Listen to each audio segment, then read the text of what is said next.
Good morning and welcome again to the Nature and Wildlife Discovery Center. We're at our Raptor Center in Pueblo, Colorado, and I'm Diana Miller, the director of the Raptor Center for the Nature and Wildlife Discovery Center. And with me today for day number 2 of red-tailed hawks behaving badly is Nate, the red-tailed hawk.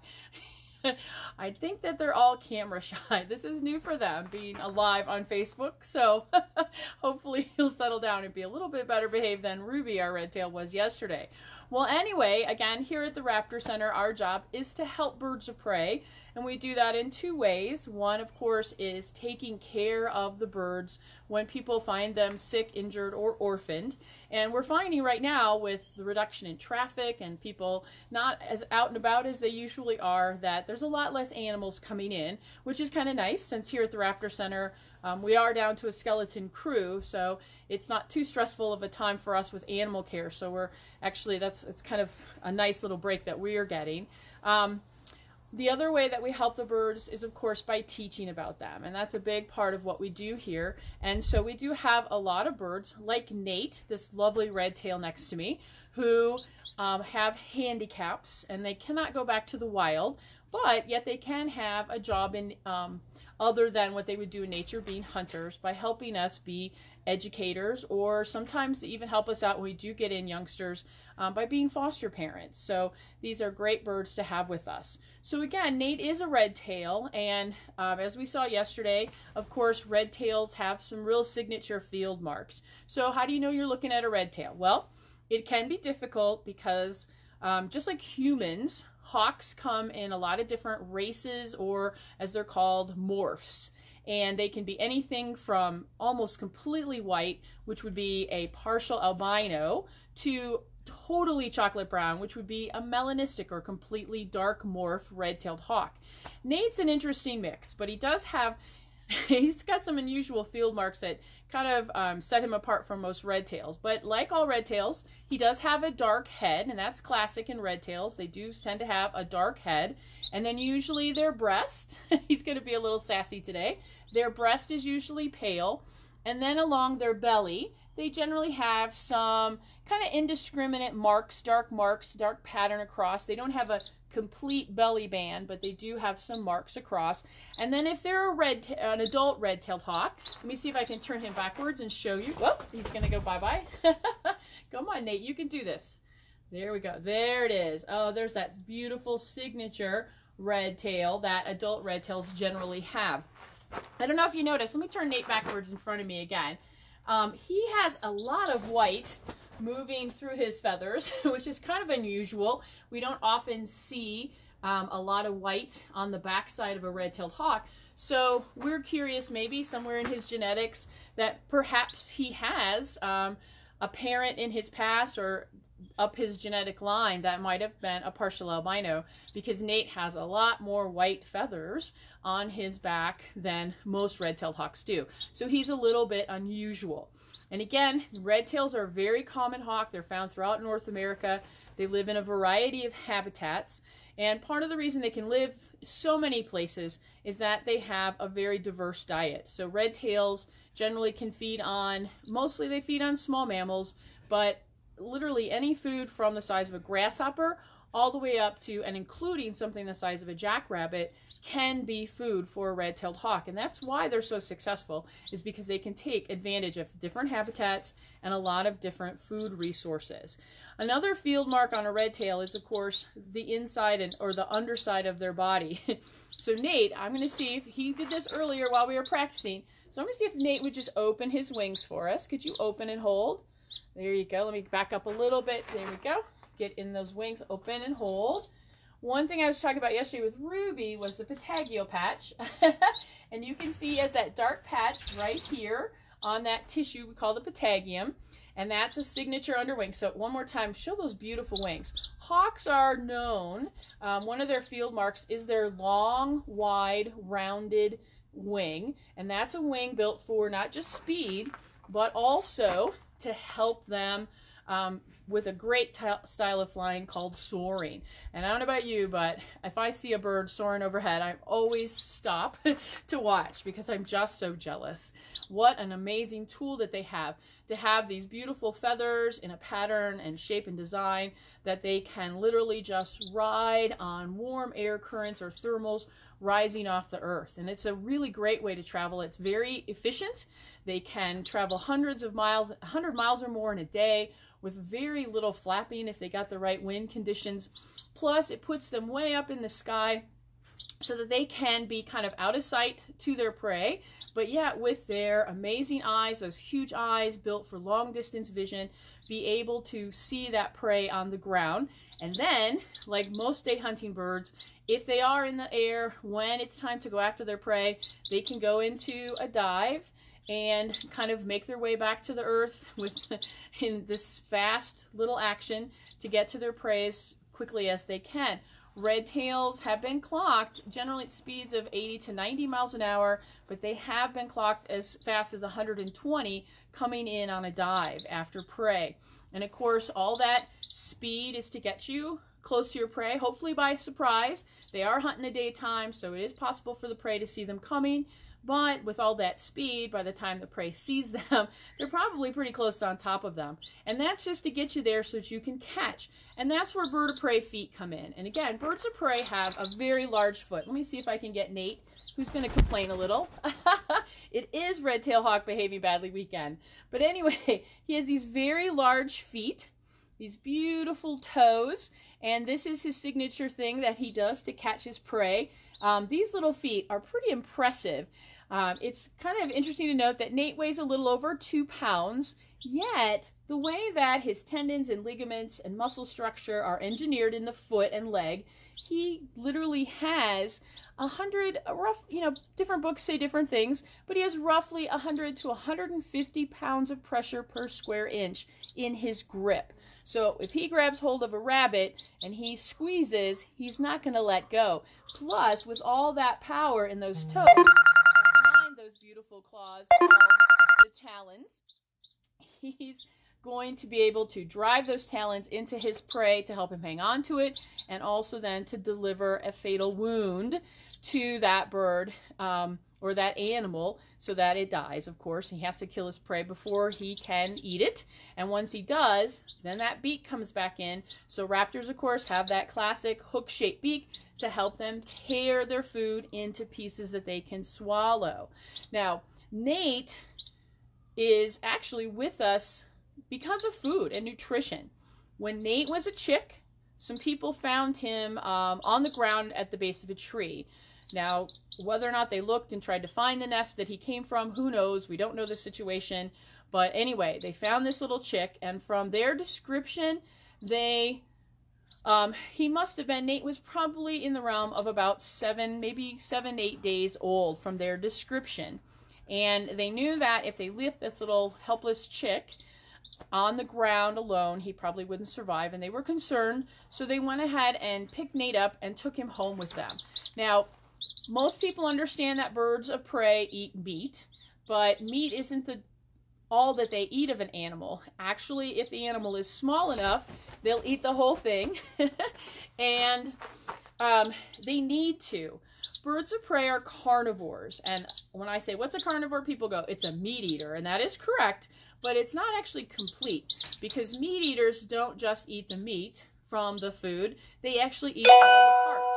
They may eat the organs, the bones, the fur, the teeth, the toenails, everything goes in, because they need to have all of those body parts to get complete nutrition. You and I, for example, are different.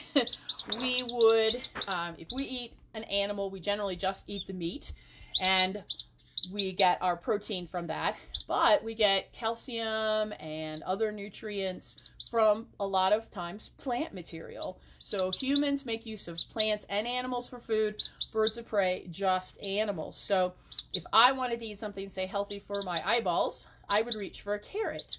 But Nate, he still needs to eat healthy things. A carrot isn't going to work for him. So Nate, instead of eating a carrot, would actually eat somebody else's eyeballs. So if you want healthy eyeballs, if you're a raptor, you eat somebody else's. And the same goes for eating bones to get nutrients for your bones, eating hearts to get good stuff for your own heart, you eat a brain to get good stuff for your brain, and so on and so on. So they actually eat a complete animal when they can to get complete nutrition. So those people that picked up little Nate understood he was a meat eater, and so that's what they gave him. They gave him chunks of meat, raw meat, maybe beef and chicken, pork, whatever they had, and they fed this hawk meat.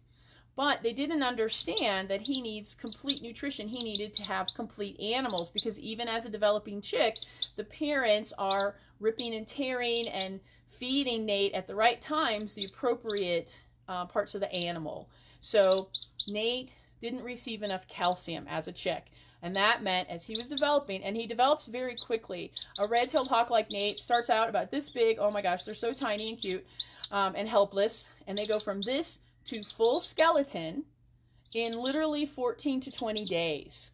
So a week or two without calcium is going to do an extensive amount of damage. So by the time Nate made his way to us, the people finally brought him in, he was about 3 weeks old, which meant his skeleton was pretty much developed. And unfortunately, because of a lack of calcium, he had a lot of bones misshapen, because not only is his skeleton growing, but he's developing muscles and feathers, and there's a lot of weight on those developing bones, and a lot of them bowed or curved because of the weight and lack of calcium to make them strong, and they were very brittle. So when Nate came in and we had him x-rayed, he had a lot of tiny little fractures, especially in his leg bones, and actually his femur was actually completely broken. He did have a stress fracture of that femur, and the vet actually did do surgery and pin it so that it would heal. And of course, in our care, Nate went on a really calcium-rich diet, and we boosted his nutrition to help him continue his development. So everything healed fine, the bone healed, it was great. However, because of that, those misshapen bones, we can't repair those. Nate can fly, but not well enough to help him go back to the wild. He's going to argue with me now about that, huh? So as he developed, we watched him carefully and helped him out, and actually gave him some time in our flight, but we could tell he's not going back. So we made the search to try to find him a home for education, because at the time our center didn't have the space for Nate, and we thought maybe he'd be a good bird for someone else. But we also noticed some behavioral issues with Nate, and that is something called an imprint. And that's one of the reasons he's very chatty right now, is Nate is a human imprint. And what that means is he has learned his identity is human. Imprinting is learning what you are as a species, learning your identity as an animal. Imprinting is complex. We don't completely understand all the things that go into being an imprint and imprinting properly. But to simplify it, basically, at a certain age in his very young development, Nate's eyes start to function. And at some point, the brain will start saying, okay, eyeballs, I need information about our mom and dad, so please send that detail. So the eyes say, sure, we can do that. We'll gather up information. When mom and dad come and feed, we'll send you images. You can look at those images and figure out what we are. So eyeballs send the messages. The brain takes in all the data, and I like to think of a brain as just a giant hard drive, and it's got files and all these things going on. So the little file folder in that head gets filled up with information about mom and dad. And once that file folder is filled, then the brain processes the data, if you will, and it says basically, okay, this animal feeds me and it cares for me, therefore it must be my parent. That makes sense. Your parents feed and care for you, hopefully. And if, therefore, this animal is my parent, I must be the same animal it is. And that seems to be logical. So Nate, during that developmental stage, that imprinting period, was being fed not by red-tailed hawk parents, but by, you guys, human parents, which means his information about what species he is came in as human. So in Nate's little brain, he either believes that he's a person or all of us are red-tailed hawks. So he treats us as if we were other red tails. Because he's imprinted improperly, he doesn't process all that detail correctly. So Nate often still thinks of humans as a parental figure. So when he's hungry, Nate will beg to humans for food. Or when he wants to hang out with friends, he of course likes to usually be in the company of humans. Sometimes here at the center on visitor days, Nate will sit on his front perch right by the visitor viewing area and visit with folks. He'll just chat with them kind of like he is with me right now, talking in my ear. And that's interesting, and that's not a normal behavior for a wild animal. And then in the springtime, when Nate is, you know, hormones kick in and he's looking for a girlfriend, yes, you guessed it, he chooses a human to be his mate. So far Nate hasn't chosen any particular one person here at the Raptor Center, but he does tend to flirt with a few of us. So we're just not going to encourage him by flirting back, just to be careful. But because of this imprint, it makes him very, very vocal, as you can see. So these two things go hand in hand to prevent him from going back to the wild. We were successful in finding Nate a home, and we did place him, and he was an educational bird for many years for another wildlife center. Unfortunately, about 3 years ago, that center had to close their doors, and Nate needed to be placed with a new home. And they called and said, hey, you know, we have to find a place for Nate. Do you guys have any room? Would you like him to come back? And we said, absolutely. So Nate has returned to us. Nate is going to be 13 years old this year, so he's about middle-aged for a redtail in captivity. Redtails in a captive situation can live into their late 20s, early 30s. So hopefully he'll be with us for many, many more years. Sassy as all get out, as you can tell. And he's done very well here at our center, and we are enjoying having Nate very, very much in our care. So thanks you guys for tuning in today. Just to remind you, on Wednesday, April 22nd, it's the 50th anniversary of Earth Day. We hope you'll join us from 10 to 2 on Facebook. We're going to do several programs and activities for families to celebrate the day and hopefully raise a little money for the center, because of course we are a nonprofit.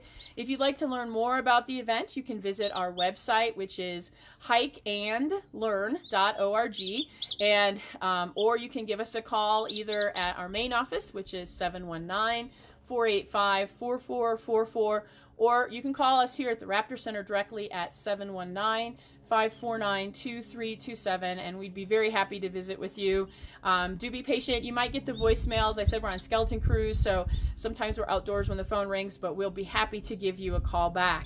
Well, thank you guys again so much. We hope that you are all well and happy, practicing your social distancing, and hopefully in a few weeks we'll be beyond this pandemic that's happening, and we'll carefully be reopening our lives and getting back out there and hanging out with us. Thank you so much. I'll post an update later in the week about what else is going on at the Raptor Center, and hopefully we will see you on Wednesday. If not, we'll see you next Saturday for our weekend Raptor Talks. Thanks very much. You guys enjoy this beautiful day.